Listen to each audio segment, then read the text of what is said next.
Why don't more infant formula companies use organic, grass-fed whole milk instead of skim? Why don't more infant formula companies use the latest breast milk science? Why don't more infant formula companies run their own clinical trials? Why don't more infant formula companies use more of the proteins found in breast milk? Why don't more infant formula companies have their own factories instead of outsourcing their manufacturing? We wondered the same thing. So we made ByHeart, a better formula for formula. Learn more at byheart.com.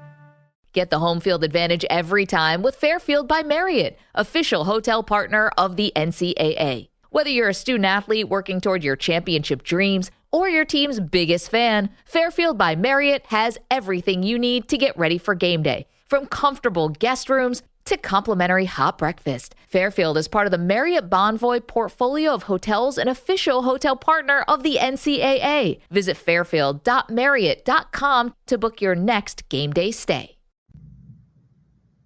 Want to make a podcast? Spotify's got a platform that lets you make one super easily, then distribute it everywhere and even earn money, all in one place for free.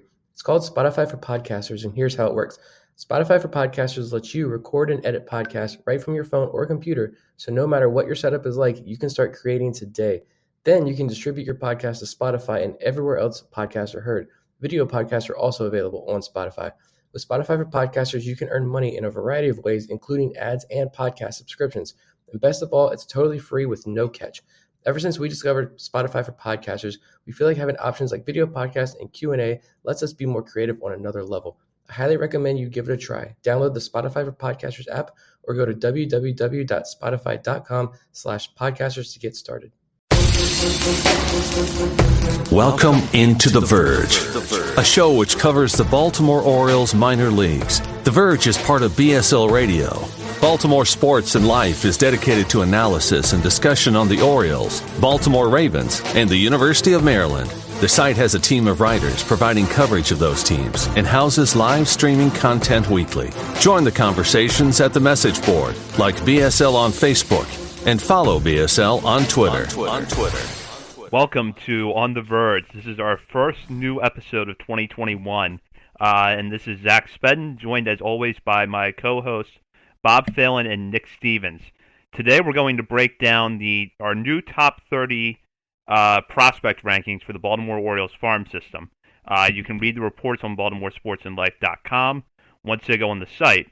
But before we get into our discussion, I have some really good news to report here from Baltimore Sports and Life Radio and for On the Verge, which is that we have a new sponsor in Mercer Floor and Home Carpet One.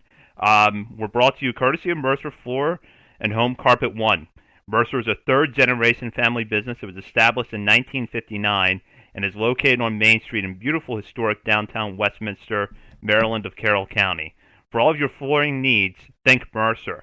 So thank you to Mercer for coming on this year as a sponsor.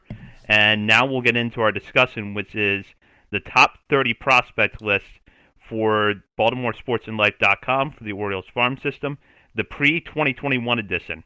This is the first time we've updated the list since July, and we had to make a lot of changes owed mainly to players brought in from other organizations and trades that Mike Elias has made since the 2020 season started back in July, as well as some international free agents. Not something I thought I would say this soon as Orioles podcast host, but here we are in 2021 in what seems to be a new era for this franchise. So I'll start off just by counting down the list from number 30 to number 24. Number 30 is Samuel Basayo, one of the players that the Orioles just signed recently as an international free agent. He was signed out of the Dominican Republic and is a catcher. At number 29 is right-handed pitcher Carter Baumler, the Orioles' fifth-round choice in the June 2020 draft. Ahead of him at number 28 is Anthony Servideo, the middle infielder / outfielder that the Orioles drafted in the third round back in June. Just above him is right-handed pitcher Garrett Stallings, a player the Orioles acquired for Jose Iglesias in a trade this offseason for the Angels. At number 26 is Tyler Nevin, who came over to the Orioles as part of the trade for Michael Givens with the Colorado Rockies back in August. Number 25 is Rylan Bannon, a new addition to the 40-man roster who, if you've listened to this show in the past, an infielder that all three of us are very high on. And number 24, Michael Hernandez, a shortstop that is earning rave reviews and was just signed as an international free agent out of Venezuela by the Orioles. We're going to start off by discussing Basallo and Hernandez first. And I'll start with you, Nick. What is the significance of the Orioles going out and committing over $1 million in signing bonuses, or over $2 million combined in signing bonuses, for Hernandez and Basallo? It's huge. As an Orioles fan, like, I didn't even know how to really react or process things on the other day when these signings became official. I mean, thankfully the Orioles kind of gave us those quick hits and short clips of all of these guys. I think Basallo and Michael Hernandez are obviously the top two guys, $2.5 million that we've invested in. And just those two, I think Basallo is 16 years old and Hernandez is barely 17 years old, I believe. But I think, looking around is what little information there is on these guys, I think there are some guys further down the list that are also Orioles fans can be excited about. But these two guys, we felt like were good enough to crack our top 30. I imagine on some bigger national lists, there will probably also at least Hernandez. Maybe Basallo will probably get a top 30 nod as well. I mean, you look at Basallo, he's 16 going on like 25 with that beautiful swing from the left side. He's a catcher, but that doesn't matter at all. Like, just stockpile this place with talent. I want to jump on a plane now and get down to the Dominican and watch some Dominican baseball when we can.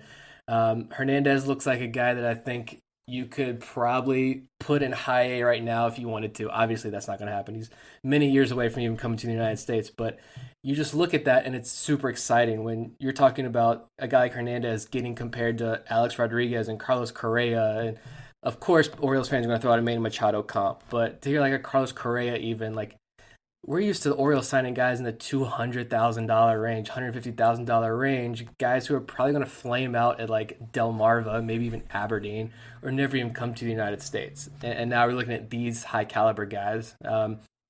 You look at the rest of Major League Baseball, and who are some of the top players in all of baseball right now? Like Fernando Tatis, Juan Soto, Ronald Acuna.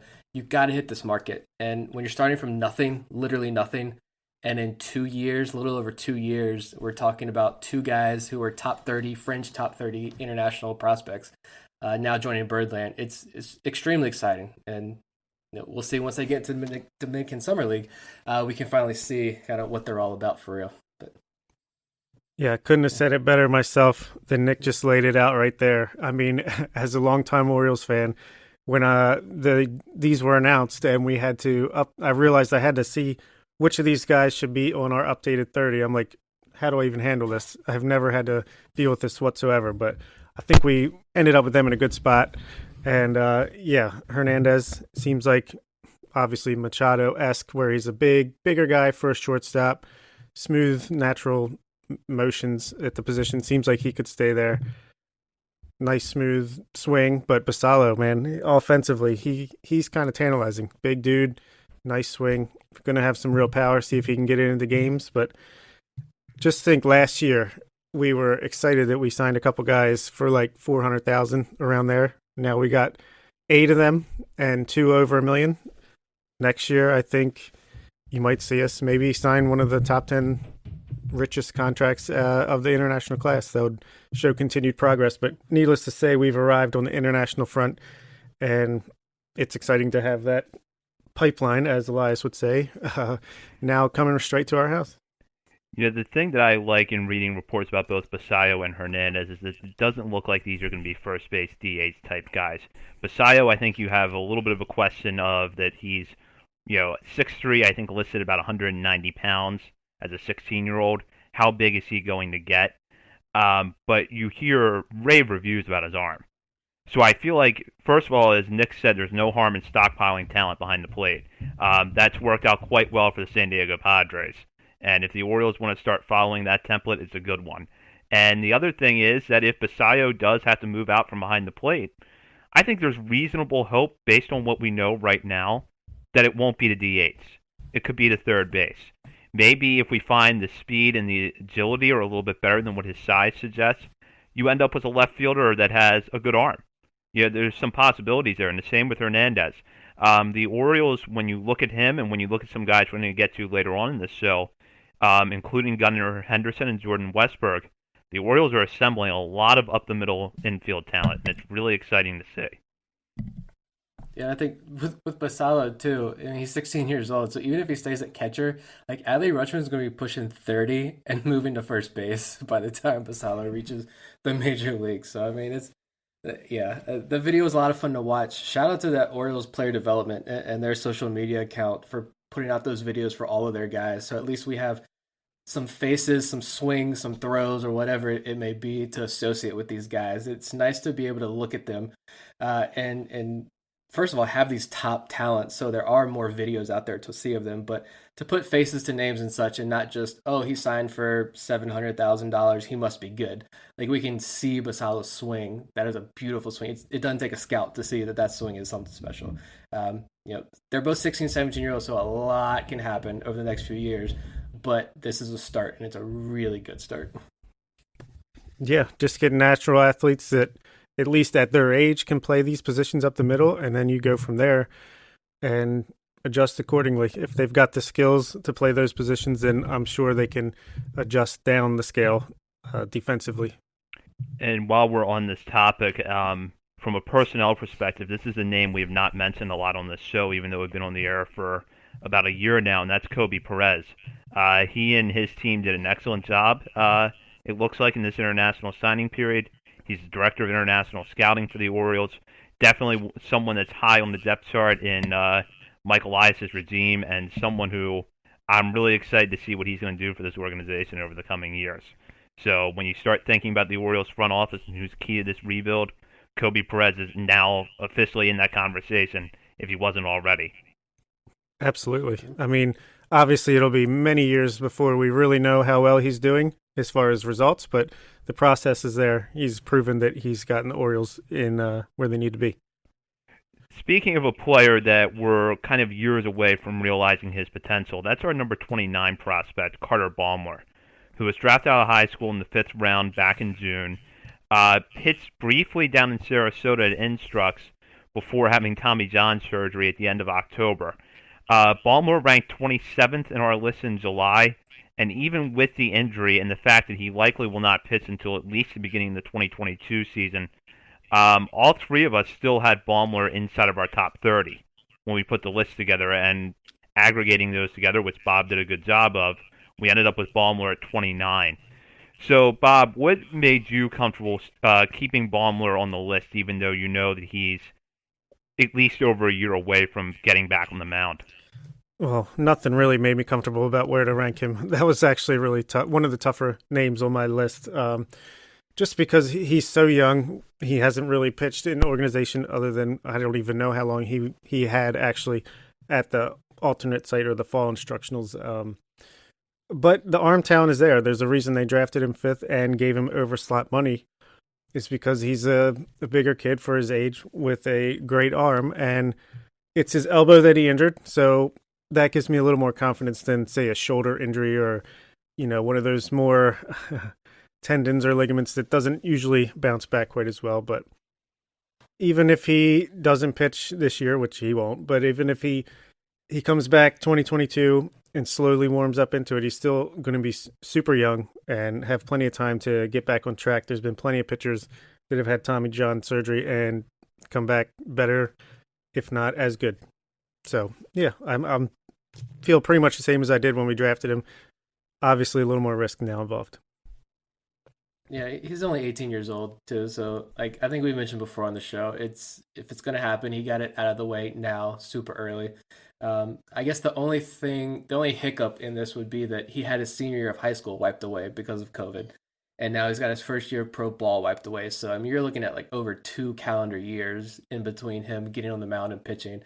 But the age is a real benefit for him, I think, at this point. You watch some of the videos that are out there, and the curveball looks like a great pitch. He's already throwing, reports having like 93, 94 miles an hour.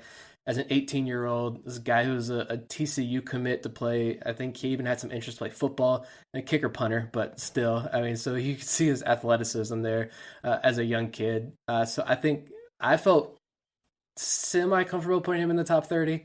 There are some other pieces that I think are more major league ready, close to the major leagues, that we could have probably put in there. But when you look at like the ceiling, like Baumler is still a guy that you look at as a potential starting pitcher in the major leagues at this point. So yeah, having him in the back end of the top 30 and then watching him rise up the ranks, I don't see a problem with that. Yeah, that's kind of what I'm hoping for, is that we see Ballmore, once he's back on the mound, steadily rise up, and that's what I expect can happen. This is someone who, when I look at, I still have a lot of hope for, is him settling in as a major league starter because of the athleticism, because of the curveball already drawing good marks, and the fastball. There are signs that he could increase his velocity a little bit. I think he was generally in the low 90s in high school, but that velocity has the potential to move up. It's just that we're not going to get a chance to look at him until early 2022. But for now, the three of us feel like he's a top 30 prospect, and he ranks 29th on this list. Ahead of him is someone who is new to the Orioles new to the Orioles farm system, a shortstop drafted back in June in Anthony Servideo out of Ole Miss. The big question with Servideo, and Nick noted this in his report, which is on BaltimoreSportsAndLife.com, is whether or not the improvements we saw in the abbreviated 2020 season with him at the plate are going to carry over to pro ball. But as you noted, Nick, there's a lot of other tools with Servideo to like. Yeah, I think the rest of these guys in this portion of the list that we're talking about, Servideo, Stallings, and Nevin, the important thing for me that I see with these three and others that we're going to talk about further up the list is that they kind of raise the overall floor of the entire organization. Like, Servideo may not develop into a future starting shortstop for the Baltimore Orioles, but I mean, his glove can play multiple positions. It's just about major league ready as is, and he's got real good speed on the base paths as well. So you look at the glove that can play multiple positions. You got the speed on the base paths. Someone who can get on base at a high clip. I think you're looking at someone who kind of does everything well. And so over the course of a game, that's going to add up. Or if you're late in a game and you need somebody who can work a deep at bat and draw that walk and steal that base, turn a single into a double, Servideo is that guy. He's a true shortstop prospect too, that I mentioned. This is someone who is going to stick at that position.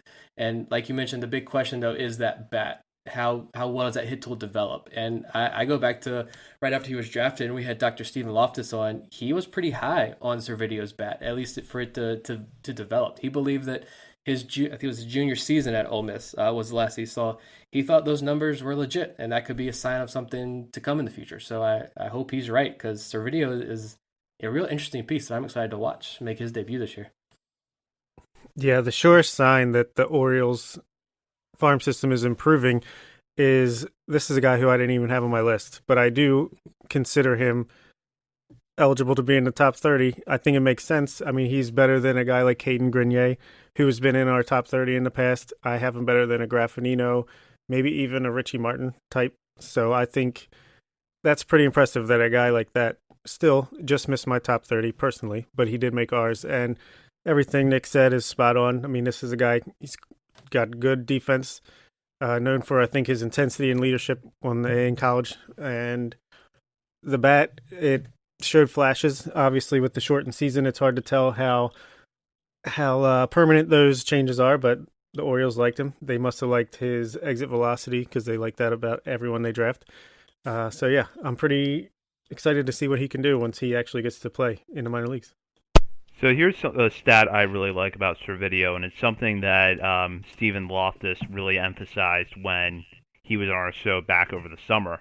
A career 89 to 78 strikeout to walk ratio. This is a guy that clearly has good control of the strike zone, and it makes me believe that even if the power and the contact tool don't quite come around, that he's still going to find ways to get on base at a good enough clip to take advantage of his speed.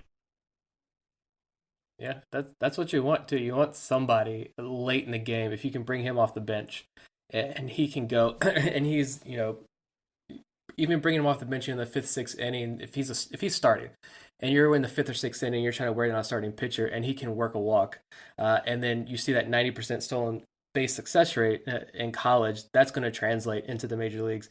That's going to make an impact on the game. And if you bring him off the bench later in the game, that's going to really help work a bullpen later in the game. So, I mean, Servideo is again, he's a really high floor guy. And even if the bat doesn't come around, I think I always compare these guys to like a Stevie Wilkerson or your even Pat Vallecas and those guys that we watched last year. Servideo is someone who does a lot of things right. It Even if he does hit like a 220, 230 across a full season, if he can steal you multiple bases and use that glove, he's going to be an asset for you. So I'm going to kind of lump the next two prospects together in our discussion because both of them were acquired in trades, although they're really two different types of players. One of them is our 27th ranked prospect, Garrett Stallings, a starting pitcher who was acquired just a few months ago in the trade for Jose Iglesias. We're not going to get into the discussion about the quality of that trade again, which I know was polarizing, but there is a show in our archives where we discuss the trade at length. We all three liked it. And then just ahead of him at number 26 is Tyler Nevin, one of the three players the Orioles acquired from the Rockies from Michael Givens back in August. I think, as Nick said earlier, these are two players that really do raise the floor of the farm system. Because in Stallings, you have a guy who does not throw hard, but virtually does not walk anybody, generates ground balls, and gets really good, reports about his makeup and his ability to locate his pitches. So this is somebody that I'm really interested to follow and reasonably could be expected to begin the year at one of the A-ball levels, maybe high A. And then Nevin is a guy that knows how to get on base, knows how to work the strike zone, has not hit for a ton of power other than the one season he had in the notoriously hitter-friendly California League. But again, a guy who does a lot of little things right, probably going to start the year in AAA, and I would have to think, because of the fact he's already on the 40-man roster, that if the Orioles aren't getting the production they want from DJ Stewart or another one of their first base corner outfield bats, that Chris we could Davis. see Nevin pretty early in 2021. Yeah, I'm sorry, I don't know who you were addressing. Oh, no, so yeah, I was going to address you, Bob. What do you think? Okay, cool. Yeah. It is interesting that these guys are kind of neck and neck with each other because I think I was the high guy on Stallings between us. I just feel like there must be something there beyond what we know from what we have available to us information-wise that Elias targeted him so early in the offseason for what seemed like such a tradable asset in Iglesias. So I feel like they must know something with his analytics that gives them hope for him. And I know they saw him over in the Angels summer camp. And as far as Nevin, I didn't have him in my top 30. Again, another guy that just missed, was in the 31 to 35 range for me. He's just such, to me, a boring prospect. Steady guy that's, first base, but not a first baseman that's like clobbering the ball. Just kind of, if we need a guy, like you said, he'll come up, probably do a pretty solid job, but I don't think he's ever going to be a guy that's like a mainstay in the lineup. But these are players you need to have, and the Orioles actually don't have much depth at first base, at least in the upper levels of their farm system. So, yeah, it's interesting. Elias is great at acquiring these kind of guys, and we'll have to see how it pans out because I don't know if anyone that he's traded for has made it to the major league level yet, but it'll be interesting because they're coming very soon. Yeah, I think I can see where you're right about talking about Tyler Nevin. I mean, he doesn't really have like this high ceiling. He doesn't really have like this tool that really sticks out that you're like, whoa, that's amazing. But I think I had him in my top 30 just because, I mean, he's safe, I think, for me. That's why I had him in there. He walks a lot. He hasn't really played much. I think he had, one healthy season since being drafted in, was it 2015? Yeah. I mean, he was the 30th overall pick in 2015, and his first full season was in 2019. It was a good season, 345 on base percentage, a 122 WRC plus, and that was at the AA level. So, he's real close to the major leagues, but yeah, I still believe that DJ Stewart doesn't have long. And I think if he struggles, if you look at like a Pat Valleca, if he struggles or goes back to being Pat Valleca, because that bat, we all know my opinion about Pat Valleca, but the bat was impressive last year coming off the bench. But if that bat doesn't come back, then I think Nevin is a guy that you look at coming off the bench. And like you said, the Orioles really haven't had a first base prospect in a very long time. I don't know if you count Mountcastle as one. But, I mean, you've got guys like, really your backup first baseman was a guy like David Washington a couple years ago, who I remember, who I think he went like 0 for 20 with 20 strikeouts in the major leagues when he got a taste. He could hit the ball 500 feet, but he's going to strike out 90% of the time. And Tyler Nevin is not that kind of guy. And then with Stallings, he's another safe guy. 250 college innings. He only walked 37 batters, and he was a Friday night starter in the SEC at Tennessee. So, I mean, and he's number 27 on our list. And this is what I loved. I think all of us, 20 through 30 was the hardest to put together on our list, just because there's so many new faces, high floor, higher ceiling. Where do we go? We didn't know exactly where to put these guys. But I went back to like 2017 at the Orioles list on like MLB Pipeline, for example. I mean, we had guys at the bottom of the list like a Milton Ramos and Irving Ortega's and Randolph Gasaway. That's a name from the past. Like, you had those guys in the bottom third of the top 30 list. Most of those guys aren't in baseball anymore. Joe Marias, he punched the wall, and I don't know where he's been at since. Like, he's gone.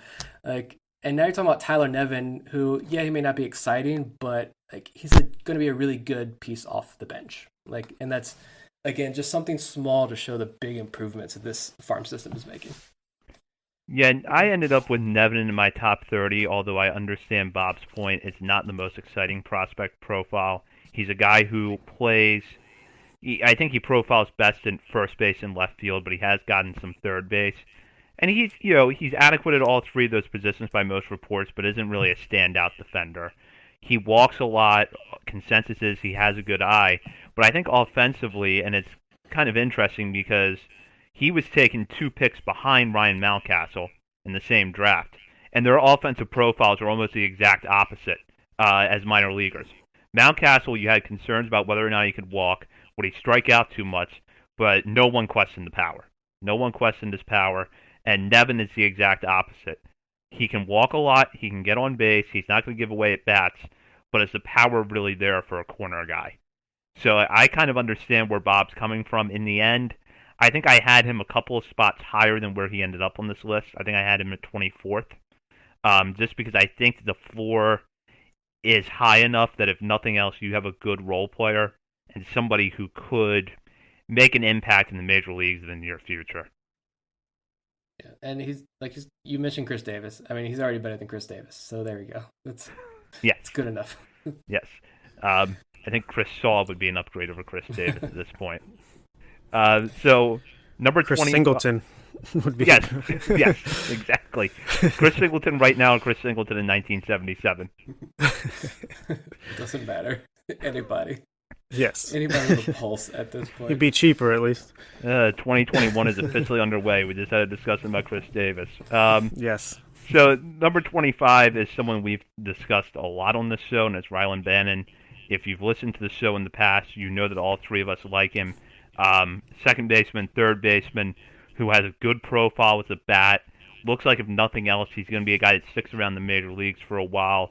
As basically, lacking a better way to say it, maybe a Alejandro Alberto with a little more power might be his floor.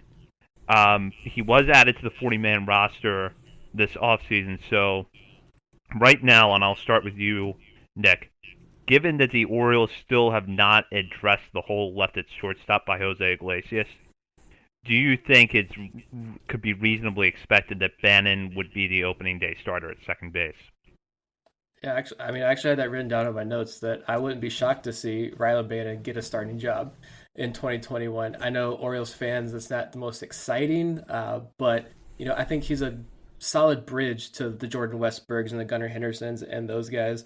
I think you're going to see a rotating door of guys like with Yolmer Sanchez and everybody rotating between second base and third base. Who knows what Rio Ruiz has? I don't know how many people are still holding out hope that there's something there with him, but it doesn't sound like the Orioles are going to bring in anybody. I don't really know who's left. Yeah, they could still bring in Freddie Galvis, which was solidified shortstop, but you still got holes at second base and third base. So I think Bannon has a really good shot at getting one of those jobs. And, we'll see. I mean, again, not exciting, but I think he can be a league average bat and play reasonable defense. He's got pretty good range over at second base. The arm, I'm not a big fan of at third base, but I like him at second base for a year or two until one of these more elite prospects comes up through the system. Yeah, as it stands right now, I could see him getting basically everyday at bats between second and third base, alternating as as it suits the Orioles. I think Yolmer Sanchez might be the starting shortstop right now. I'd rather see him at second base, but who knows what's going to happen with that. So we've talked him to death. He is what he is. He's going to be either a fringe starter or a pretty solid reserve in all likelihood, but excited to see him get a shot at the major league level this year. So that does it for the 24 through 30 portion of our list, and now we're going to move up to players 23 through 20. Coming into 23 is left-handed pitcher Bruce Zimmerman, who got a brief look with the Orioles at the end of last season, and right now, if spring training started tomorrow, would probably be a contender for the fifth spot in the rotation. Number 22 is outfielder Ryan McKenna. Number 21 is fellow outfielder Kyle Stowers. And then number 20 is right-handed pitcher Kyle Bradis, who was one of the players that the Orioles acquired from the Angels in the trade for Dylan Bundy last year. Let's start with Zimmerman, who got a cup of coffee at the end of last season, struggled in his debut against the Tampa Bay Rays as a starter, but then had a good relief appearance at Fenway Park during the Orioles' final road trip to end the year on a high note. Right now, given that the Orioles have not added another starting pitcher, I would have to think that he and Jorge Lopez go into camp as the top contenders for the fifth spot in the rotation. But I'll start with you, Bob. Even if Zimmerman does end up back in Norfolk to start the 2021 season, do you think we see him at all in 2021? And if so, what kind of role do you think he plays in the short term and in the long term? I think we absolutely will see him at the major league level in 2021. I do think he'll probably start the year in Norfolk's rotation, but I wouldn't be surprised if he was that swing guy out of the bullpen like we saw against the Red Sox in that game where he actually looked pretty decent. I think that's kind of the role that suits him the best, unless he can make another improvement over the offseason. I just don't think he's a guy that's going to go 2 or 3 times through a lineup and still be able to get many outs. But I think he could be good as a bridge between the starter and the back end of the bullpen. Yeah, and you got to think, too, we're going from a 60-game schedule to a 162-game schedule, it looks like, the MLB is going to go with. So, I mean, teams are going to be needing – you see a lot of teams, I know, like the Angels, for instance, have said they're going to a 6-man rotation. And some other teams have already said they want 6 major league starters on their active roster to at least start the year. So if you're the Orioles, there's been the reports that they have major league offers out to guys, which I'm assuming is like $1 million deal to like Julio Teheran like type deals. But I mean, which is fine as like a 5th starter because you have Means, Cobb, Aiken, and Kramer, which makes a pretty solid, I think, top 4 rotation, at least better than what we've seen in the past. So I think Zimmerman is a guy who probably does start the year in AAA because I don't think Jorge Lopez has options. I have to look at that, but Zimmerman he can start the year in AAA, get back to a normal routine, and then even if he is just a guy who can come work 3-4 innings out of a bullpen or go through a lineup one time, I think there's value there, and I think he's more than capable of doing that. I don't see him as a starter in the long term, but I think over the next year or two, he's definitely can provide value in that long relief or spot starter type role, especially as we transition back to full season baseball. Yeah, I agree. I still have questions about whether he's going to stick in the majors as a starter, but I think if nothing else, the Orioles could have a guy that's capable of working through the lineup out of the bullpen once. So maybe a 6 to 9 out type relief pitcher that, as Bob said, could be the bridge between your starters and the back end of your bullpen. I am curious, though, and this is probably a discussion that we'll have once spring training gets underway, as to how the Orioles want to manage the rotation over the first month or two of the season, just to not put too much wear and tear on their starters. And in that case, maybe there is a role for Zimmerman at the onset of the season. But for right now, he's number 23 on our top prospect list. And we'll move up now to number 22, and that's outfielder Ryan McKenna. What you're going to see as we get further into this countdown is that a lot of outfield talent has been added to the farm system since we did this list the first time last January. So as a result, McKenna has slid from about the mid-teens in January of last year down into the 20s. But I'll start with you, Nick. There's been some questions about the bat since McKenna's offense kind of lagged from 2019, or lagged in production in 2019 compared to 2018 when he broke out. Do you think with more time in the minors, we could start seeing the hit tool come back around a little bit? I think so. I mean, Norfolk's a pretty good place, I feel like, to find your swing again if you're a hitter, just because that outfield is so big, and that whole ballpark plays so big that guys like a McKenna who can, if you get back to your line drive ways and stop trying to knock the ball out over the fence, which is really hard to do down at Norfolk, if he can get back to that style of play that I think you saw more in 2018. Maybe he gets more comfortable, the confidence increases for McKenna, and he takes a shot at the major league roster. I think McKenna's ceiling, I think, is higher than that of Cedric Mullins, because McKenna does have that power. It's elite speed on the base paths, and in the outfield. So I think he's a touch better, I think, the ceiling than Cedric Mullins. But it's just a matter of, can he find that 2018 swing again versus the 2019 swing, which was good. But the numbers were down, and he seems to be a guy that I think a lot of Orioles fans have kind of forgotten, because Cedric Mullins did break out last year. So I think he's definitely going to start the year in Norfolk. He's going to have that center field job, and it's just a matter of how hot does he start next year. We'll see. Yeah, I really wish McKenna would have got a cup of coffee at the major league level at the end of last year, because I feel like he's really suffering from prospect fatigue in the middle of the list here. Even though it's not his fault. I mean, he last played in 2019 in Double-A, but it just seems like his name has been hanging around forever, right in the middle of a top 30. And I think he's a guy that Orioles fans, they seem to not like when they're just looking at his name on a list, but I think he's the kind of player that they will enjoy watching, his defense in the outfield and his speed on the bases. So I really hope he gets an early look and can kind of set a new tone for his whereabouts on this list here. I've always liked the speed in the defense with McKenna, and I think I raised the point a few times last season that if the Orioles had brought McKenna up late, they, if nothing else, would have had good reinforcements in the later innings as someone who could come in and pinch run, get that extra base, steal a base, and then play center field really well. I think ultimately, because of how Cedric Mullins exceeded expectations last year, and the fact that Austin Hayes came back before the season ended and actually looked better when he got off the injured reserve list, or the injured list, that the Orioles really didn't need McKenna. But I think over a 162-game season, we're going to see him at some point, even if it is just in that sort of fourth outfield type role. We'll move up now to number 21, and that's outfielder Kyle Stowers. 2019 draft pick out of Stanford. Someone that we have not seen a whole lot of, but that earns pretty high praise for his raw power. And I'm going to go back to Nick here, because Nick, you actually just wrote about Stowers recently in a piece looking at players you're excited to see in 2021, and then you came up with this report for us for the top 30 countdown. What do you see in Stowers, and why should Orioles fans watch him closely next year? I think mainly it's a guy that I've been just attracted to as a prospect since he joined the system. But I mean, he hits the ball extremely hard, and he's a left-handed hitter. Two things that would play pretty well at Camden Yards if he ever reaches that. But I mean, like you mentioned, high praise for the exit velocity numbers at Stanford. I think some of the highest in college baseball.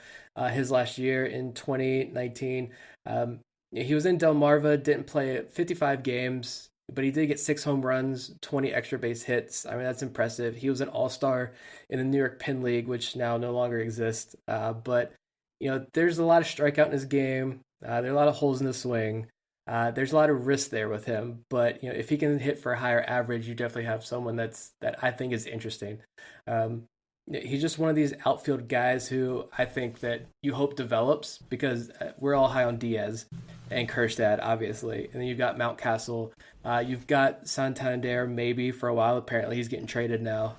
You've got a pretty good outfield, Hayes. So Stowers is a guy who I look at as, if anything, if he can develop, that's one of your big trade pieces in a year or two down the road that you add to get a starting pitcher talent or fill a major league hole. This is the beginning of that whole process where just stockpile the talent, and Stowers is one of those guys. If he breaks out, fantastic. If he's a trade piece, he's a trade piece. But I think he's a quality piece that we'll see. I want to see what he does back in Delmarva. He'll probably end up high as Aberdeen now. He'll probably start the year in Aberdeen. We'll see what he does there, which will kind of dictate what happens at that point. But he's a guy that I'm excited to watch. Man, the guy can't get out of Aberdeen. He ends his 2019 season in Aberdeen, and he starts his 2021 season in Aberdeen. No, this is a guy where I think him not playing in 2020, for me, my expectations really hurt himself because, well, not his control, but I just, from what I saw in 2019, he could have probably just been worn down after a long college season and never really just got off at the minor league level, and a nice clean off season where he could have built back up and worked on things, and he could have bounced back last year. But I couldn't put him on my list. He was another guy that was just outside of my top 30. Just from what I've seen personally, it wasn't there, but clearly the potential is there, and I hope he really straightens me out real quick with a nice hot start to the 2021 season, and I can put him back on my 30. Yeah, he's a guy that could move up quite a bit for me if he is able to cut back on the strikeouts. So we'll see. It's looking like right now the A-ball levels in Double-A are probably not going to start until at least May. But we'll see what Stowers looks like when he gets back on the field because, like Bob said, I feel like he's a guy whose reputation as a prospect didn't improve in 2020 because it couldn't. And 2020 was going to be a year where we learned a lot more about him. And unfortunately, we just couldn't get to that point. But he'll definitely be someone worth following in 2021. At number 20 is Kyle Bradish. As I mentioned earlier, this is one of the pitching prospects that the Orioles acquired in the deal that sent Dylan Bundy to Los Angeles. Bradish is a guy who had, decent results, I think, all things considered, in the California League back in 2019. Probably ticketed for Double-A this year. Bob, I'll start with you. There's some questions right now about Bradish, whether or not he's going to stick as a starter long term or if he's going to move to the bullpen. Even if he does end up in Bowie's rotation to start 2021, where do you see him fitting in down the road? Based on what you heard from the media all summer long in 2020, it seems like he's rocketing up towards potential long-term starter. But like you said, even if that doesn't work out, he's got that slider and fastball combination that could work out really well out of the bullpen. But it just seemed like any time you got a report from the summer camp or the fall instructional league, his was the name that popped up. And you kept hearing him, like John Mioli said he was just outside of his top 10 for Baseball America, I think, at least on the podcast that I listened to. And there's other people that are just really high on Bradish. So it kind of makes me believe that he's taken a leap, but it's hard to say because we haven't seen it in action to prove it, which is pretty much the case for everybody here. It's a lot of guesswork, but seems like reports are good. So to me, that sounds good. I think for me, it was just the fact that he made his debut at High A and did have that success. 101 innings, a 4.28 ERA, but a 4.08 FIP. And high strikeout rate, 27% strikeout rate. The walks were pretty high, but when you watch his delivery, it's funky. It hurts to sit back and kind of watch his delivery a little bit, but it works for him. A lot of moving parts. It's an awkward angle, I think, for hitters. So I think that's why a lot of people maybe view him as a relief option. Coming for an inning, throw that high-power fastball, big curveball with that funky delivery, you're going to be effective. But like you said, the Orioles seem to want to be able to stretch him out, and that would be great if he develops into a starter. And then you have an Isaac Matson who didn't crack our top 30, but could probably make the Orioles opening day roster. We start to see returns from that Dylan Bundy trade, which is always a good thing. We're going to see returns from that trade before we see returns from the Manny Machado trade, I think, at this point. But yeah, Bradish is a guy who he's 20 now, but I could see jumping up pretty significantly in our list because, like you said, there are a lot of other people out there that we've talked to that are much higher on him. But I got to see it first. But yeah, I was in the same position as the two of you when it came to Bradish. I want to see it first before I commit, but I do think that when the time comes for us to update this list in July, a good start at Double-A and a little bit more confidence that he's going to stick in the rotation, he's going to be comfortably inside the top 15 in my view at that point. So Bradish is definitely somebody that I'm really looking forward to watching, and I think it's very possible that he ends up higher than 20 within the next 6 months. But for right now, I think it's a ranking that's reasonable, just given that we don't have much to go on because of the amount of time that he missed and some of the questions about his command, which we kind of want to see him throw a little bit more before we determine how to, how to feel about that long term. We'll move up the list now, and this is the last group of prospects before we get into the top 15. At number 19 is Hudson Haskin, 2020 draft pick out of Tulane, an outfielder.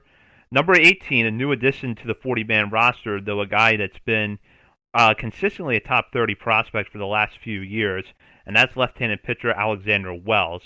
Number 17 is a fellow southpaw in Drew Rom, who had a really sharp 2019 season at Delmarva, and somebody who will get back on the mound in 2021. And at number 16, another left-handed pitcher. This one is Kevin Smith, who was acquired in the Miguel Castro trade with the New York Mets back in August and should pitch at the higher levels of the minor league system in 2021. We'll start with Haskin, though. Had a successful career at Tulane, but the one nagging question that comes up with him is the swing. A lot of scouts have noted the swing's a little unorthodox. There's questions about how that's going to work for him at the professional level. I'll start with you, Bob. What are your thoughts on Haskins? I don't have many other than just reading a scouting report. Unfortunately, I haven't seen him play, but I have seen video. And yeah, I guess to me, the exit velocity, it must be enticing. And I feel like a guy that has something a little bit off about him, a little bit outside of the ordinary, is a guy that you can kind of get. He could be getting underrated based off of, what people are supposed to look like when they swing the bat. Maybe he can make it work for them and they have some kind of analytics to back that up. I'm not sure, but he is definitely a guy I'm like, I need to watch him play early on in 2021 and just get a read for exactly what his game is. Yeah, I think the comp was like Hunter Pence. It's a Hunter Pence-esque swing, which worked for him. He had a long, successful career. But yeah, Haskin, we don't watch a lot of Tulane baseball. I love mid-major, smaller college athletics, but Tulane baseball isn't on my radar. But yeah, you read the scouting reports, and they say that he could fit at all three outfield spots, and he does have that speed. And you see the numbers that he put up in college. He got on base at a high rate, a lot of extra base hits, a lot of stolen bases. But again, that's Tulane, so it's a mid-major conference. He's not facing the Floridas and Vanderbilts and those guys. But I've also seen reports that say the Orioles probably won't touch his swing or shouldn't touch his swing to see what he does in the lower levels of the minor league first, and see what happens from there. But again, this is another high ceiling outfielder that the Orioles have, and there's just so deep this outfield position that it's going to force the guys like Diaz and McKenna's and those guys to really step it up this year, because there are some guys in the lower levels of the minors with high ceilings that could be right on their tails pretty quickly. Yeah, Haskin, I think that's probably a smart move for the Orioles to not zero in on his swing right away. Let him come in with what he's used to and what was worked for him at Tulane, and see how that works in the lower levels of the minors before you start looking at making any changes. But as Nick said, the one comp that was thrown around a lot was Hunter Pence. And Hunter Pence, he had an unorthodox swing, that is true, but he also had a really good major league career. So once we actually see Haskin for ourselves, if he's hitting the ball well, and I'm guessing he will be at one of the A-ball levels to start 2021, if he's hitting the ball well, he's somebody I expect will move up pretty quickly. And number 18 is a prospect we're a lot more familiar with, and that's Alexander Wells, the left-hander who does not throw hard, but virtually does not walk anybody, and that has been a calling card for success with him since he was signed as an international free agent back in 2015. Last pitched in competitive game action at Bowie in 2019, and has worked out in his native Australia during the pandemic. Looks ticketed for AAA. There are still some questions, though, about long-term. Does what's worked for him at the lower levels of the minors work at AAA in the major leagues? And does he look more like a starter or a reliever? So I'll start with Nick on this one. What do you see in Wells as he heads into what's going to be a big season for him, because he's now on the 40-man roster and now pretty close to the major leagues? I mean, all the reports seem pretty high on him. It seems like Mike Elias is really high on Alex Wells, that he could make his major league debut pretty soon. He's the guy that has to prove it for me again. I'm going to be totally honest and say that I'm pretty low on Wells at this point. He's a guy that it's his command, that's got him up to this point. So it's fantastic command, some of the best command you'll find in all of minor league baseball. But he was stuck in Australia all year in 2020. He wasn't at Bowie, he wasn't at Instructs. He was supposed to pitch in the Australian Baseball League, but that league's been kind of ravaged by COVID. The Orioles pulled him out of that league before it even started. He's supposed to be teammates with Manny Ramirez. That could have been fun to watch, but that didn't happen. So it's been a long time since he's pitched. And when you don't have that velocity and you rely so much on your command, I'm worried about how will all that time off from competitive game action hurt that command. I just don't know. And now he's going to have to come back to the United States and face off against AAA hitters. We'll see how he does, but I just don't know. He doesn't really do it for me anymore, to be totally honest. That's fair. That's totally fair. They put him on the 40-man, so clearly they think enough of him to do that and give him at least a chance to stick at the major league level. I feel like this is a guy, a lot of times you see when a guy comes up, give him time to adjust, I feel like with Wells, we're going to know pretty quickly whether he's cut out for the major league level or not. I mean, either the command is going to be enough to overcome the stuff disparity or it's not. I think it's going to be pretty cut and dry, but I'm hoping he gets a chance early on, and I'm hoping he proves Nick wrong and becomes the ace of the staff. Me too. Yeah, I agree. I hope that Wells, gets in and really is able to silence a lot of the doubts surrounding him. I wrote this back last month, and it was something I wanted to bring up again about Wells. And this is really the key for me going into 2021, because we saw him do this in 2019. His 2018 at Frederick, by his standards, was not a great year. But then in 2019, he goes to Bowie, cuts his home run rate in half, posts his best ground ball rate at any full season level at rounding it up to 42%, and was also able to improve his strikeout and walk numbers. So that's the type of improvements that I want to see from him at Norfolk next year. I suspect that we're going to see him in the majors, but when he does get into Norfolk's rotation, at least over that first month or two, the ground ball numbers, the home run numbers, are really going to be the areas that I watch, because I know he's not going to walk batters, but I want to see what the strikeouts do, what the home runs do, and the ground ball rate looks like. And he's been an all-star at every single level that he's pitched at, so I will give him that. I mean, the pedigree's there. I'm just curious to see what that time off will do to him. He's even in the future game, but I just wonder how he's going to do with the aerodynamic Major League Baseball compared to the minor league baseball. So number 17 is a left-hander. It's a little bit lower in the farm system right now, and that's Drew Rom, who, as I noted, had a really good 2019 season at Delmarva, and unfortunately we didn't get to see the chance for him to build off of that in 2020. Looks like he'll head to High A in 2021.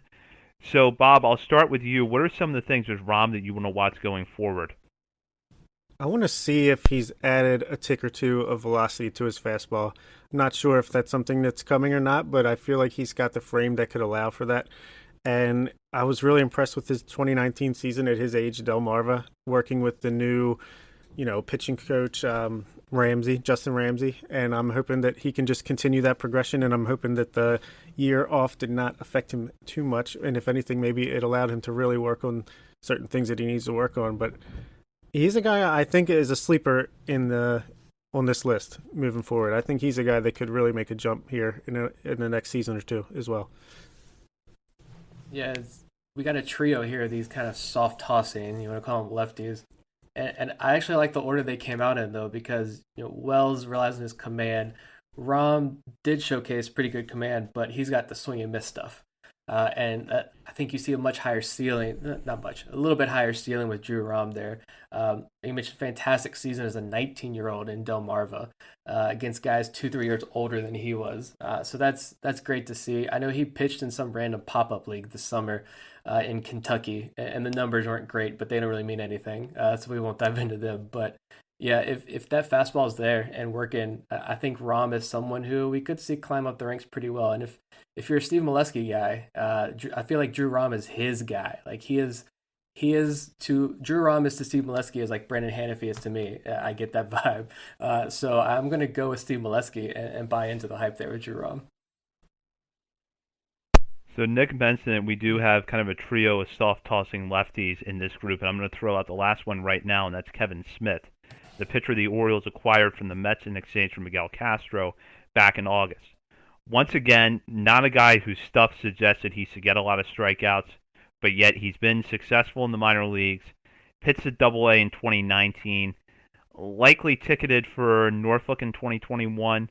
So, Nick, I'll start with you. What has your impression of Smith been as you've learned more about him since he came over from the Mets? And do you think he's somebody we see in the majors, if not by the end of 2021, then early in 2022?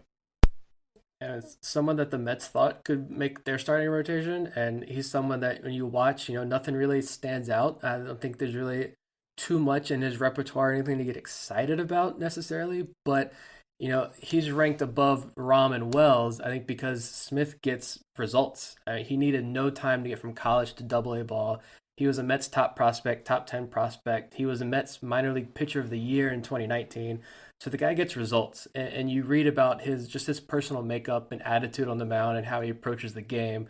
And the behind the scenes stuff are off the charts when it comes to Kevin Smith. And so, yeah, he might not have the high velocity fastball. He might not have a slider that's going to, a plus slider or anything like that. But he gets results. And he gets it done somehow. And so for me, like, it's worked for him up to this point. I think it can continue up at the AAA level. And this is someone who I think does compete for a rotation spot by the end of the year. We see him come up. Yeah, Dan Zimborski told me we should rank him top 5 based on his projections. But no, I actually think he might be a guy that surprises, that you hear in spring training about a guy who's surprisingly competing for that 5th starter spot. I think he could be a name in that mix with Bruce Zimmerman and Jorge Lopez. But yeah, Nick said it pretty much. He's going to go to AAA if he doesn't make the roster, and he's just going to be a guy that goes out and puts numbers up, even if it doesn't look like he should be putting the numbers that he is putting up. And he'll get his shot, whether it's this year or early next year, like you said, Zach. And I think, hopefully he makes the most of his opportunity when it comes, because there's a lot of guys coming right behind him that could overtake that spot. We also forgot that Tom Eshelman is back, so he has to compete with Eshelman. Never mind. Yeah, in a normal show, that would have probably been the first item we discussed. Yeah. So we're now into the 15 to 11 range, but I'm going to jump ahead a little bit and go to our 13th ranked prospect, and that's Zach Lothar. And I'm basically just going to continue the discussion on left-handed pitchers who don't throw hard, but have been able to get swings and misses, have been successful at every level of the minors.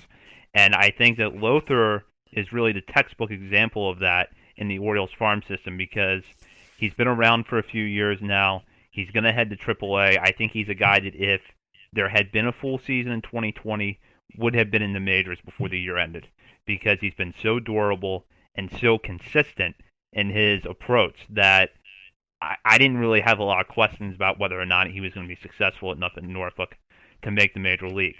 That said, there is still some questions about whether or not the deception that he has been able to achieve with hitters is going to translate it to higher levels, and whether he's going to be a starter or a reliever.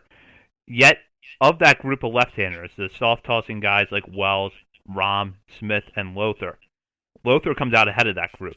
So I'll start with Bob. What separates Lothar a little bit for you compared to the other left-handers in the system right now? I feel like it's just consistency throughout the minor league level as he's progressed, and just I think the stuff might be a tick better. So, God, it's really rinse and repeat what we've said for the last couple guys, but I just think that he's put himself at the head of the pack just based on the progression of where he's been in his career. I don't know. I wish I had a better answer. Yeah, it's hard to distinguish them. Yeah, it is. And Lothar's a guy, that fastball, he's someone who I watched a lot, and especially when he was in Frederick. I got to watch him a lot down there. got to watch a little golf with him up in the press box at Frederick one day. So that was fun when he was supposed to be charting and he wasn't charting. I want to call him out there. But Lauther's a guy that the fastball moves, and you can tell he works fast on the mound. He doesn't get phased easily at all. You can see the high IQ when he's out there working. He knows what he has to do. He can hit his spots, but like you said, it's like the chasing. You see the walk rates going up and the strike rates are going down as he's moved up through the system. And so when he gets to AAA next year, can he continue to get those strikeouts? And so that's why I'm going with, not because I think he's a failed starting pitching prospect. That's just a pet peeve of mine that I hate when people talk about guys like that. When we talk about Hunter Harvey a couple years ago, I think Zach Lowther is a really good pitcher, and I think he could be really good at the bullpen. And that's not because he's a terrible starting pitcher. It's because that's where I think he could make his money. And so, but we'll see what happens when he gets in that AAA rotation. Yeah, I would be shocked I would not be surprised if he ends up in the bullpen when all is said and done. I still think that the Orioles at least bring him to the majors as a starter and give him a little bit of a trial run, mainly because of the durability. This is a guy that's worked a lot of innings in the minor leagues, never really shown a lot of wear and tear. So I think that maybe by July or August, he has a shot to stick in the rotation for a little while, and then the Orioles can decide going forward if that's where he should end up or if he's going to go to the bullpen. But regardless, I think he has the makings of a guy who's going to stick around the majors for a while. I'm going to backtrack now to the number 15 prospect on the list, and that's Adam Hall, who feels like a little bit is in the same mold as Ryan McKenna in that he's a guy that has been overshadowed in the past year by prospects that were brought in from outside the organization, whether it's through the draft or through trades. Yet Hall's a little younger than McKenna, coming off of a good season at Delmarva in 2019. The main questions that seem to surround him are whether or not he's going to hit the ball consistently enough and hit the ball hard enough at the higher levels of the minors to take advantage of his speed, which everyone raves about. So, Nick, where do you stand on Hall now, and what are your expectations for him when he gets back on the field this season? I'm not a hot take guy, but I'm going to throw one out there and say Adam Hall has a monster year, and we're talking about him as like a possible starting second baseman within the next year or two. You don't need the power if you're going to play second base, which he really hasn't had any of, but he's had 55 stolen bases over the last 2 years. He can stretch out singles into doubles, doubles into triples. He does have a really good glove. It may not be shortstop quality, but he can play second base really well. He's only 21 years old, and he came out of Canada. And, no disrespect to Canada, but I don't think he's facing a lot of high-quality competition up there as a 16, 17-year-old. So I think the last 2019, I want to say last year, but it's 2021 now. 2019, you're starting to see him finally settle in. So did that 2020 no minor league season, did that hurt him? Probably. That's a guy that I think could be hit or miss here with that, but he's someone who, if he gets back on the horse in 2021, I think could be a high riser in this system. That's just me. And I know a lot of people have pretty much completely written him off, which I can see and I get, but this is just one of my guys that I'm hitching my wagon to here. So prove me right. I like that hot take. I'm a big Adam Hall guy myself, but let's just hope he handles pressure well, because there's a stampede coming behind him of middle infield prospects that could easily pass him by if he doesn't, get out on the right foot this year. But I have faith in him. I think he's going to be able to hit for enough average, and he's got a good on-base skill and speed to at least stay in the mix for a starting second baseman job long term. So, yeah, I agree with Nick. He's going to have a big season, and he's going to put himself back firmly into that map. Him and Taron Vavra will be competing for the long-term second base job. So since Bob brought him up, I'll now go to Taron Vavra, who was ranked 12th on this list. He came over with Tyler Nevin in that trade with the Rockies for Michael Givens back in August. Vavra, who won the South Atlantic League MVP in 2019, is someone that is just praised for his approach to the game and his fundamentals. He works his count really well. He doesn't give away at bats, can get a lot of walks. Not necessarily a ton of power, but a good overall hit tool.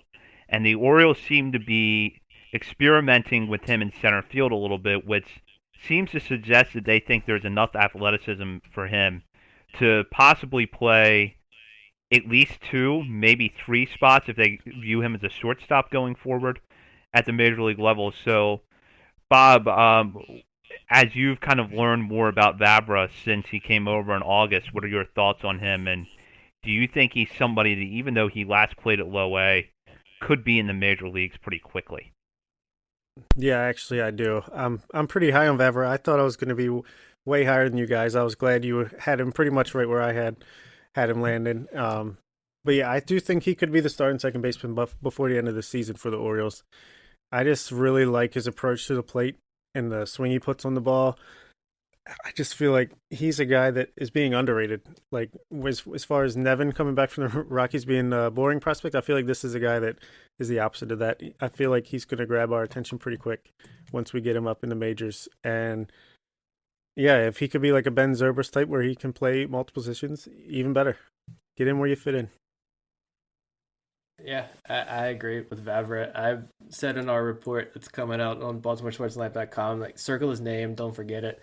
This is a guy who, I mean, he walked 62 times and he struck out 62 times in A-ball in 2019 in 102 games. So 32 doubles.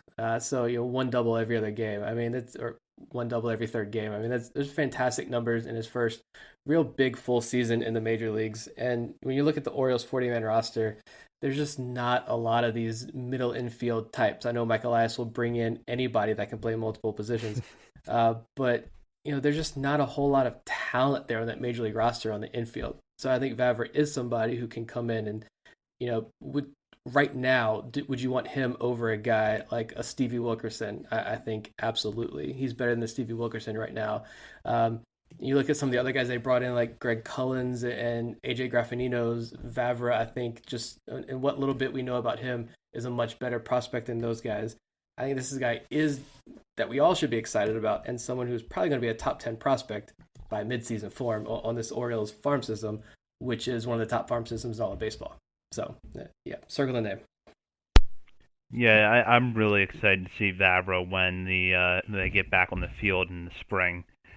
Just because of everything you're hearing about him and his overall approach to the game is so good that I think if he does end up in AAA, which, Bob, that's where you had him in your projections a couple months ago, correct?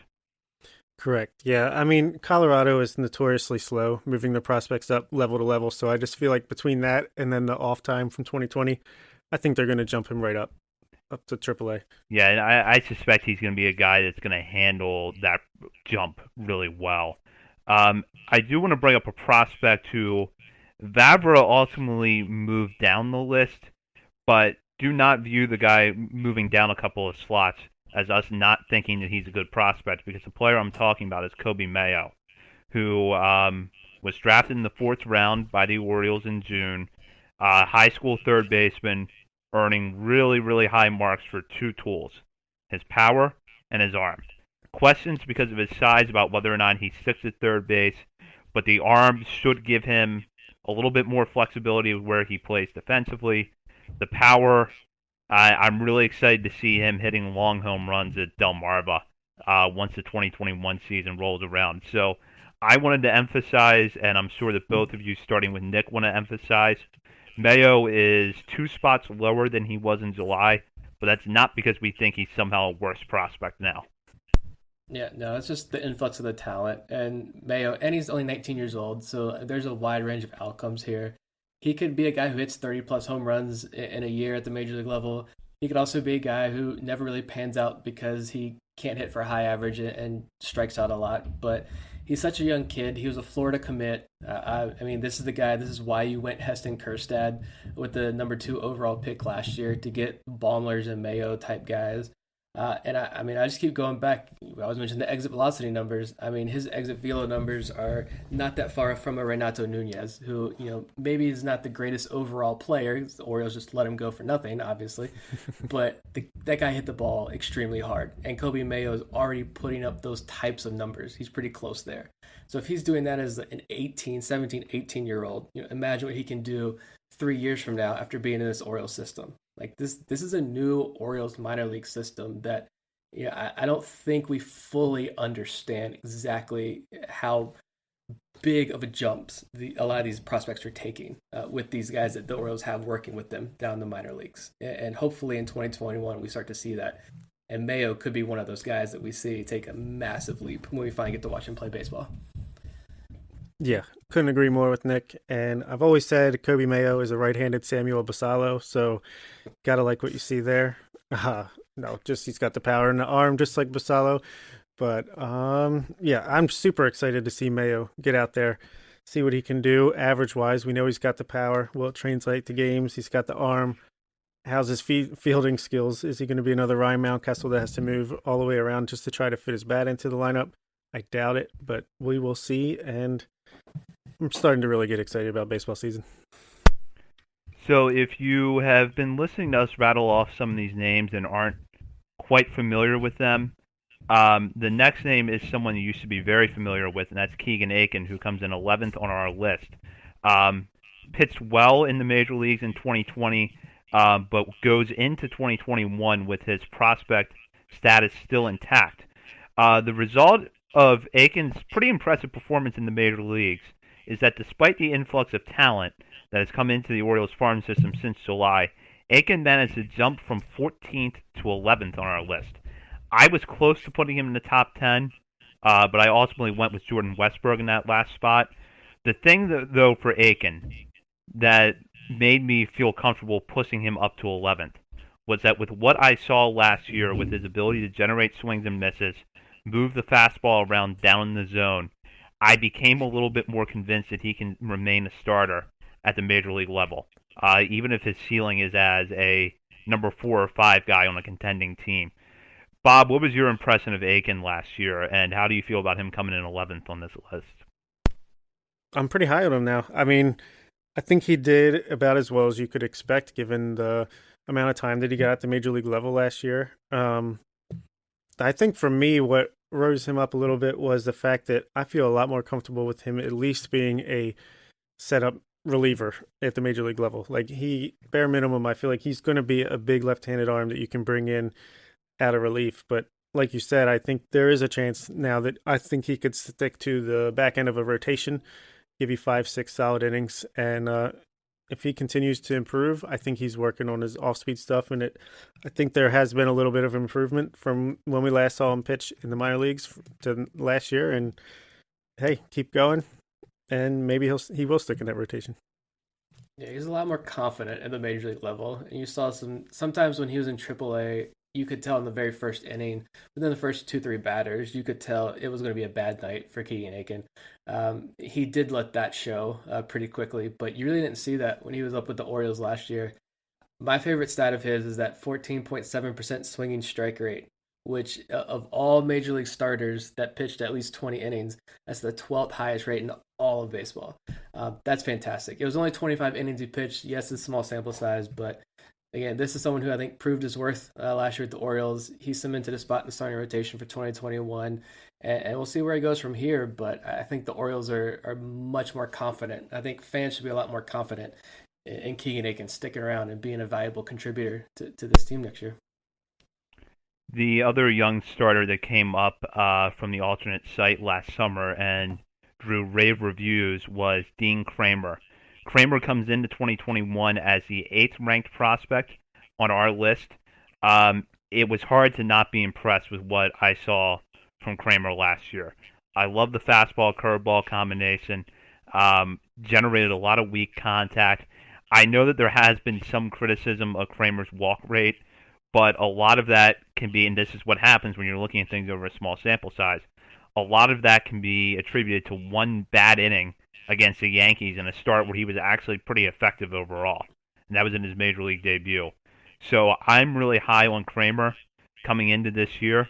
I'll start with you, Nick. What was your impression of Kramer in the majors last year, and what hopes do you have for him going forward? Pretty poised. I mean, first 2 starts were against the Yankees in back-to-back days, or back-to-back starts, and that's tough to do for any pitcher. I know they didn't have, the big boppers in their lineup. Giancarlo Stanton wasn't there. I don't think Aaron Judge was playing at that time, but it's still the New York Yankees. And Luke Voit was still in that lineup, and Dean Kramer didn't give up any home runs in his small sample size. A lot of strikeouts. low 2.76 FIP across 18.2 innings, which is pretty solid. The big thing with me was he never threw a first pitch strike. So he was consistently, it was like 40%, which ranks like 300 something in the major leagues last year. Like it was terrible. So if he could throw first pitch strikes and work ahead in counts, I think you start to see a much improved Kramer from what we saw in that small sample size. He had a lot of success last year, and he was always working from behind in the count. I think that kind of speaks to how good he can be in the major league rotation next year. I thought his stuff looked really good, better than even I expected, and felt like I was pretty high on him coming in. I just feel like he's really good at tunneling those pitches of his to make them look similar coming out of the hand. And I like his mound presence. He just seems really comfortable out there. And I am very excited to see what he can do. I think he will definitely stick in the rotation for the Orioles, at least for 2021, bare minimum.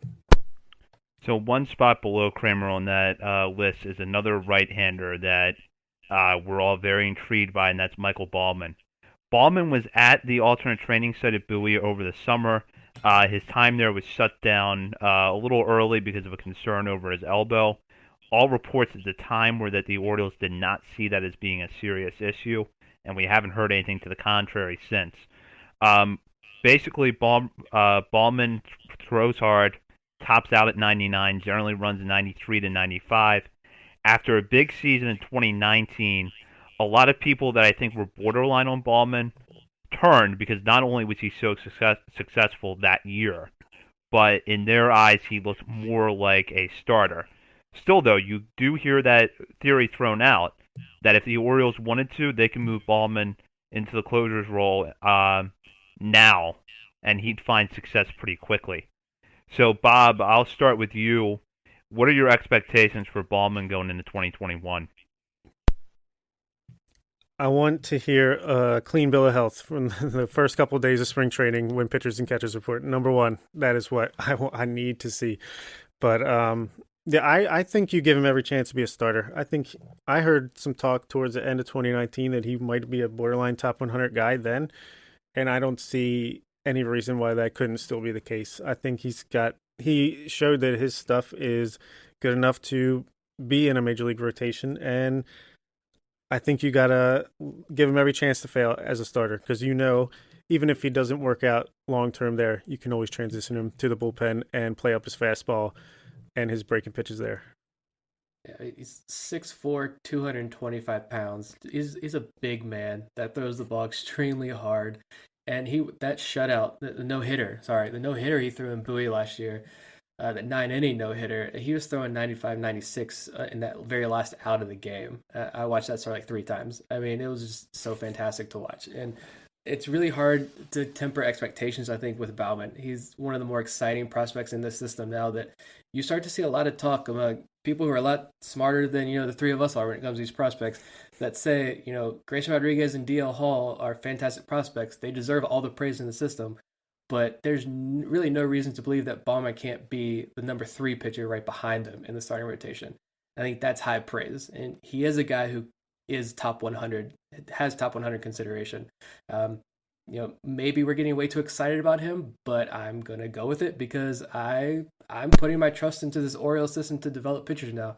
And it feels really good to do that with a guy like Baumann. And like you said, if he's a closer, we know John Mioli and Baseball America worked together on that list. It said Baumann had the top slider in the whole system, and he's the future closer of this team, which would be fantastic. I think you look at a guy like Hunter Harvey. I think Baumann would be better than Hunter Harvey, just because he's a more powerful guy, more durable guy. And so if that's the case, great. But I guess you got to give him every chance to fail as a starter and see what he can do in AAA next year. I think this will be really good. Exactly. I'm really looking forward to him getting out on the mound in Norfolk and hopefully getting to Baltimore before the season ends. I'll go to the prospect that's ranked number 7, and that's outfielder Yusniel Diaz. If you have listened to the show before, you have heard us preach to not get prospect fatigue with Diaz, that all 3 of us still really like him. We think he would have already exhausted his prospect eligibility if not for some of the health issues that he had in 2019 with injuries.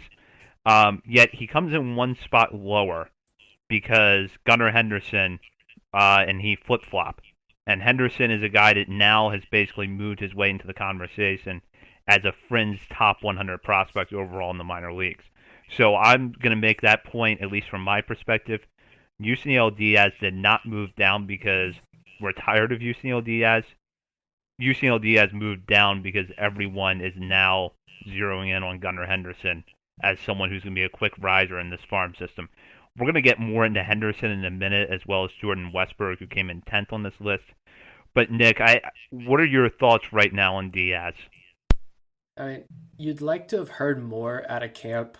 You heard so much about Grayson Rodriguez. You heard so much about Gunnar Henderson, even Cumberland, the catching prospect. You heard so much about these guys, but you really didn't hear a whole lot about Diaz, which I think continued to put him kind of further and further out of a lot of Orioles fans' minds. But I think, we, like you mentioned, we talk about him all the time, that we're all big fans of his. There's still a lot there. It's a massive arm out in right field. He gets on base. He hits the ball very well. He may not have a lot of power, but he's got a lot of tools that stand out.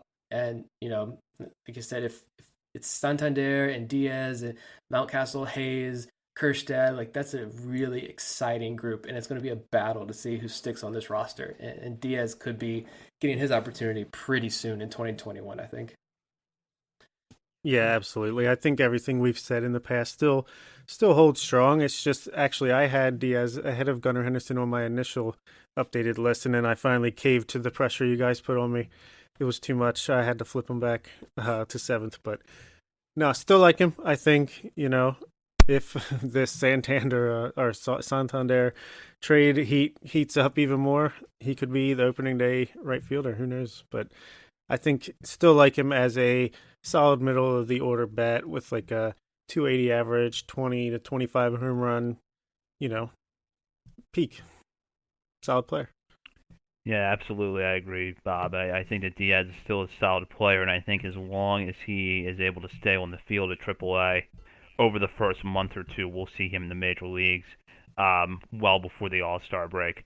So I am now going to turn our attention to Jordan Westburg, the 2020 draft pick by the Orioles out of Mississippi State, who ranks 10th on this list, a shortstop who earns a lot of praise for his raw power and overall athleticism, and then a shortstop who's younger than Westburg that's drawing even more attention, and that's Gunnar Henderson, a big left-handed hitter with a good power stroke, good arm, and the one thing you seem to be hearing less and less of after Henderson's time at the summer camp and then down in Sarasota, you're not hearing as many questions about whether or not he's going to stick at shortstop. They're still there, but they're not quite as persistent as they were before. So, Nick, looking at those two guys, right now we have Henderson, all three of us ranked Henderson above Westburg. But what do you see in those two players? Your future starting second base and shortstop, hopefully. I mean, I'm sitting here now, when we go over this list, like I'm just imagining a Jordan Westburg at second, Gunnar Henderson at shortstop, Ryan Mountcastle at first base, and Kobe May at third base. And that's the infield that takes you to the World Series. Hopefully that pans out. That's many years away, but Westburg is a guy, who got, Baseball America's Top 100 list just came out, and Westburg was a guy who, at least one person, had him on their list to be considered for the top 100, and he hasn't even played a game yet. And he was, a much later pick in the draft last year. So that's exciting to see. If it seems the big question seems to be the power. Does he tap into that raw power that he has? Does he turn into game power? And if so, you're going to see a really special prospect, I think. Someone who he was drafted, 32nd, 33rd overall, I think. And a lot of the reports say that he really fell into the Orioles' lap, so he should have been drafted a lot higher. So we'll see how he pans out there. He's at the top of my list, right behind Gunnar Henderson is the guys I'm most excited to see. I do, like you mentioned, the fact that there's less and less talk about, well, he's probably a third baseman. You probably got to move him to the outfield. Like, no, this is your shortstop. This is a potential all-star shortstop of the future. Are we getting too excited too early? Probably. He's only 19 years old, but another guy who had top 100 consideration at 19 years old, someone with elite tools across the board. These are the guys, Orioles fans, you really start to get excited about that make up the core of this future Orioles lineup. Yeah, I was listening to the Prospects Live top 100, maybe top 150 fantasy prospects that they did to kind of counteract Baseball America's real thing. But these guys actually, they study and scout prospects just like for regular baseball because it's kind of similar going in. But what got me excited about Gunnar Henderson is one of the guys on there. Like, this was an hour-long show talking about their entire list, and a big chunk of it was all about Gunnar Henderson. This guy had a Orioles connection and said that Gunnar Henderson's max exit velocity was 110 compared to Wander Franco's 105 at the same age. The average exit velocity for Gunnar Henderson was 88 miles an hour. For Wander Franco was 86. The launch angle for Wander Franco was like 1.2 degrees, and I think Gunnar Henderson was like 6 or 16%. I couldn't hear quite much, but it was higher. So not that these guys are comparable in any way right now, but just to put it in perspective, at least metric-wise at the alternate camp, he is putting up monster numbers for his age. And to me, that is extremely exciting. And I just want to see him put it into the game action in 2021. And sky's the limit. He could easily be our top prospect at some point, especially if he can prove to stick at shortstop. And as far as Jordan Westberg, that's the one thing that you kept hearing good reports for him all summer long too. And the fact that it does look like he can stick up the middle. He doesn't look like he's a guy that's going to have to move off either. That helps him a lot. And yeah, I was surprised to see he got consideration for the top 100 as well. Yeah, I want to see more of both guys next year. Everything I'm hearing about Westberg, though, I don't see why he couldn't be a 2020 second baseman in his peak at the major league level. And I'll throw this out about Gunnar Henderson. We should stress he's 19, so he's young. There's still a lot of unknowns. But the comp that's getting thrown around more and more by other outlets that cover prospects is Corey Seager. And if this is the next Corey Seager, that's a really good player that the Orioles have at number 6 on their top 30 prospect rankings right now. So now that we've moved through the initial 6 through 30 on this list, we'll now wrap this up with a discussion on our top 5. And I'm just going to jump right into what I think was one of the hardest decisions for me on this list, which was how to rank Ryan Mountcastle and Heston Kjerstad. Back in July, I put Kjerstad ahead of Mountcastle. However, this time around, I reversed it and I put Mountcastle at number 4 and Kjerstad 5th. And that's how they ended up on this list. Mountcastle comes in 4th, Kjerstad 5th. And the reason for that was that after I saw Mountcastle in the major leagues last year, I was less concerned about his plate approach. I think a lot of the improvements he showed, increasing his walk rate from what it had been in the minor leagues, is going to be sustainable. And although I'm not going to call him a Gold Glove winner at any position that he plays, whether that's first base or left field, I saw enough to make me believe that if you have to stick him in left field next year, the defense is not going to set you back significantly, and that if he does end up at first base long term, he's going to settle in there nicely. So I do think Mountcastle is a better prospect than he was 6 months ago. But Nick, what are your thoughts on that? Because I believe you had Kjerstad ahead of Mountcastle, correct? Yeah, I did, and I think the biggest separator for me was just Kjerstad's power tool. I think is a lot better. There's more potential for more home runs there with Kjerstad, especially hitting as a left-hander at Camden Yards, and the defense. You see a lot of the reports coming out of Arkansas that he's a pretty solid right fielder. The guy that's not going to hurt you at all out there with a strong arm.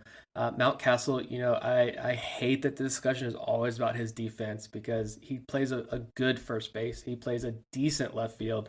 So I think people blow the defensive concerns out of the water a bit with Ryan Mountcastle, to be totally honest, especially when you're playing left field out in Camden Yards.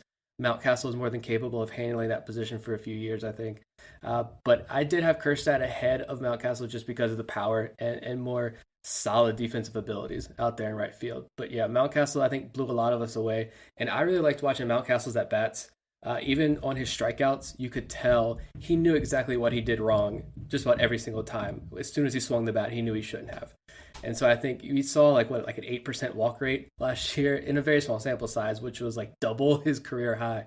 But I think you saw a lot of gains in that aspect of his game. So both of them are going to be super exciting prospects to watch in the future, no doubt. Yeah, the reason I put Mountcastle ahead of Kerstad, it was close. Definitely the toughest decision up at the top of the list for me as well.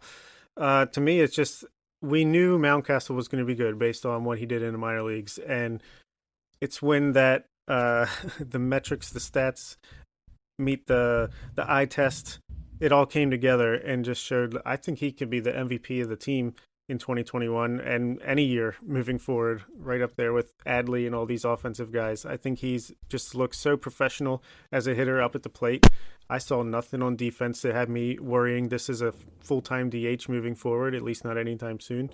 And yeah, I just think Mountcastle went from that guy that's always at the top of a prospect list to that guy who is your number 3, number 4 hitter in the season coming up. Yeah, that was the separator ultimately for me with Mountcastle.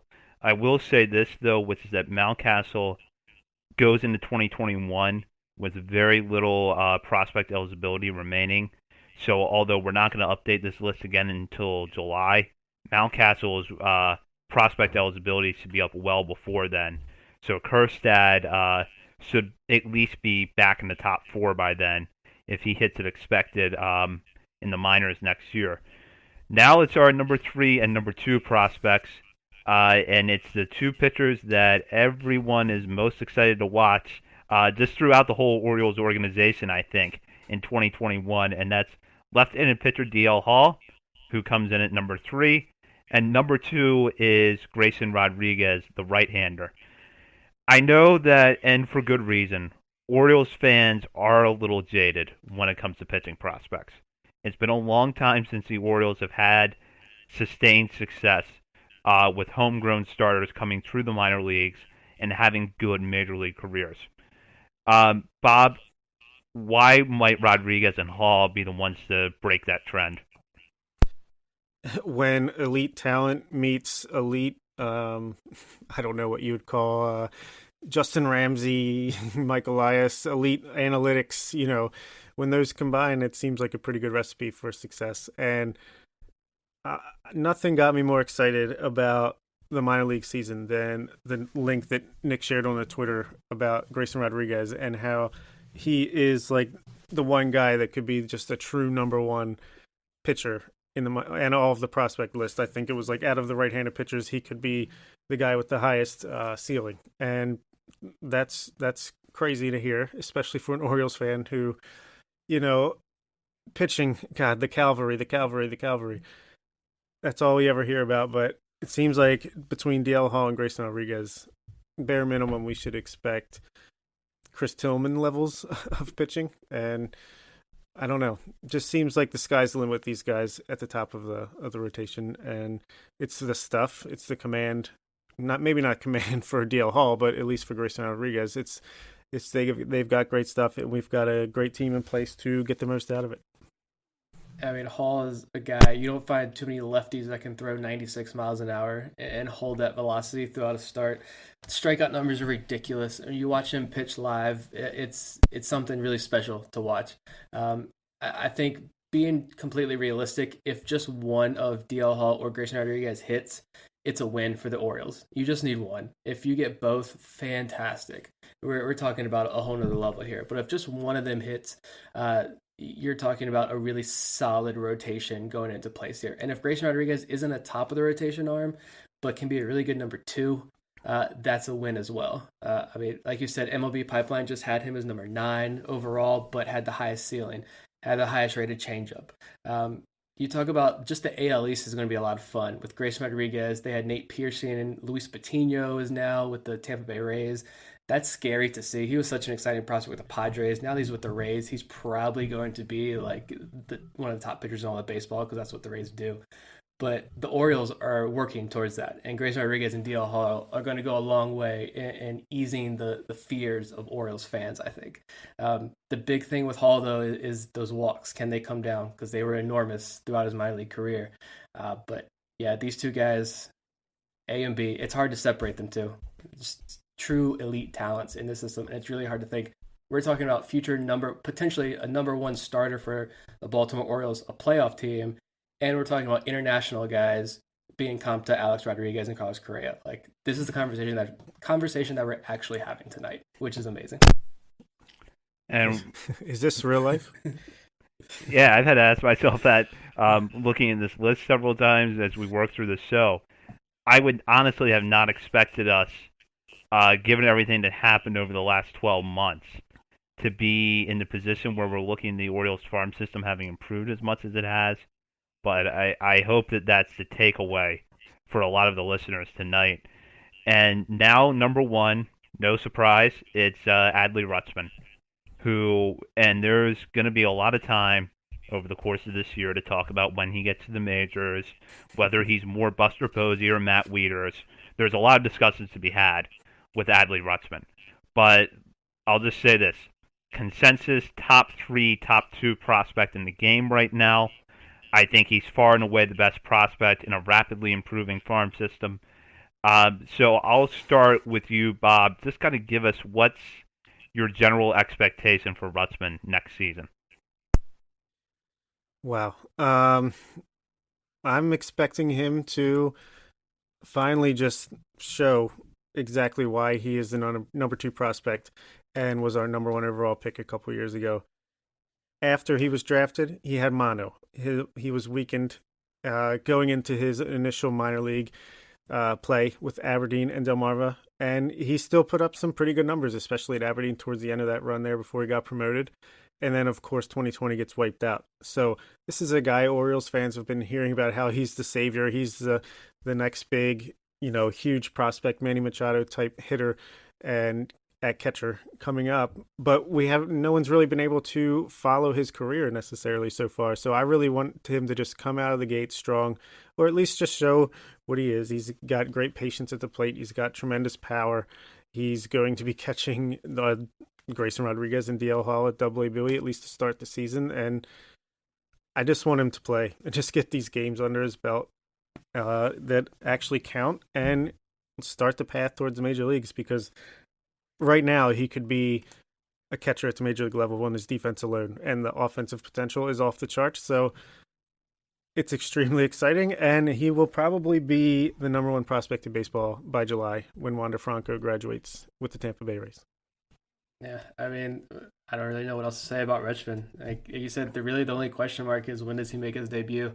And I hope if it's not in 2021, I won't mind that, because it depends on which pitchers the Orioles bring up. If they're going to keep these guys at AA, AAA level, I'd rather see Rutschman stay there with them, stay in AAA with Bauman and Lothar and Hall, and continue to work with them, because we know that's the future of this Orioles rotation and behind the plate.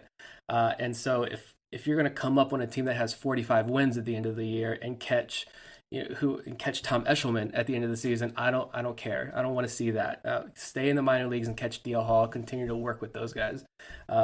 You look at someone like San Francisco had Joey Bart, who's the consensus number 2 catching prospect behind Adley Rutschman in the game, and Bart really struggled. And now I've seen talks the last couple of days about the Giants probably trading Joey Bart. Teams are asking for him, so they could be moving on from Bart already. That's not going to happen with Adley Rutschman. I think this is a guy who I just want to see.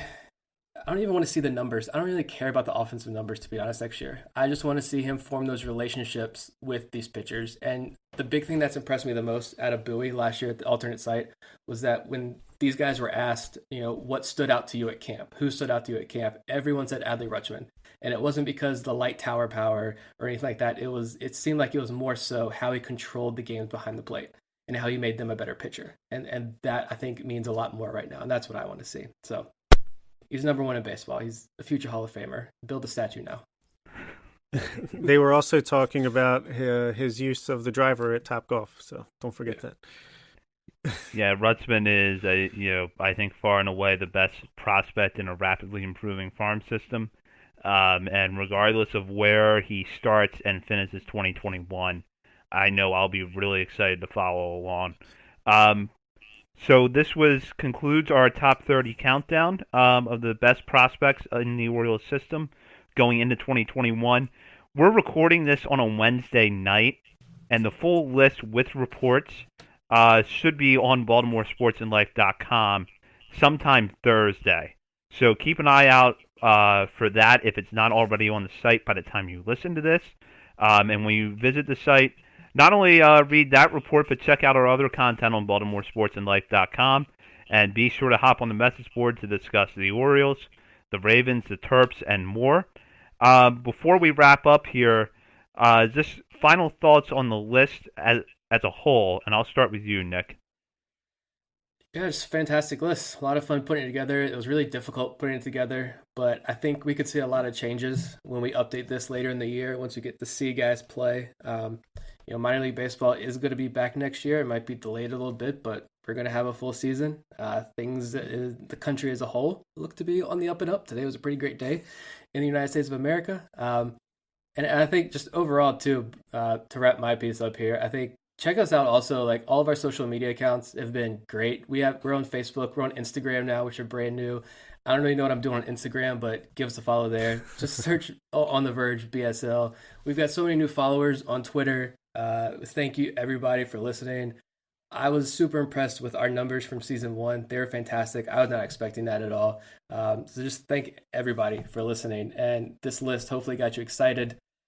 And we can't wait to come every week and talk about these guys with you guys. Absolutely. Couldn't have said that better myself. But as far as the list overall, yeah, it's really exciting. I think the Orioles have at least a top 10 farm system in baseball, and that seems to be on the rise still. But I think even if we come back in July or even at the end of the season and there's 5 or 6 graduations off of this list, I still think it's going to stand with almost any team out there with what remains. I mean, this is a deep farm system now, which is hard to believe. So it's exciting. I really, really can't wait to come on here every week and talk about the minor leagues as well as these guys when they make their major league debuts. Yeah, the takeaway from me is that this is just a much more complete farm system than it was a year ago or even 6 months ago. The Orioles have brought in a lot of players that I think, even if they're not particularly high ceiling guys, the players like Terran Vavra, someone who can get on base, runs well, can play multiple positions. That wasn't the type of prospect you really saw in the Orioles farm system before. But now you have players like him in addition to the really high upside athletic guys like Jordan Westberg. We're seeing them really stockpile left-handed pitching, which is great. So I think as a whole, this is a much more balanced and much deeper system than it has been in the recent past, and it's definitely moving up in terms of where it ranks across Major League Baseball. So Bob mentioned this. We're going to pretty much be back on a weekly recording schedule now that we're into the new year. Next week, we're going to talk about the top 30 list again, but this time talk about the guys who just missed.